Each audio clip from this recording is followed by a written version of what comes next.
एक गुरु जी और उनके शिष्य साथ रहा करते और साथ मिलकर रोज शाम को प्रार्थना किया करते। लेकिन एक शिष्य हमेशा देखता कि गुरु जी के होठ कभी प्रार्थना करते हुए हिलते नहीं। उससे जाके पूछ लिया, गुरु जी क्या आप ऊपर वाले से कुछ कभी मांगते नहीं?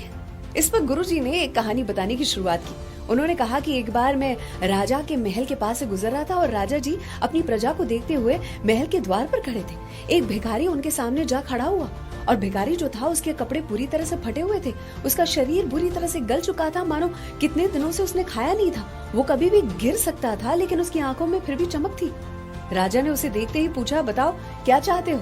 इस पर भिखारी ने कहा कि अगर मेरे आपके सामने खड़े होने पर भी आप पूछते हो कि मैं क्या चाहता हूँ तो कुछ कहने की आवश्यकता ही नहीं है। मेरा अस्तित्व ही मेरी प्रार्थना है।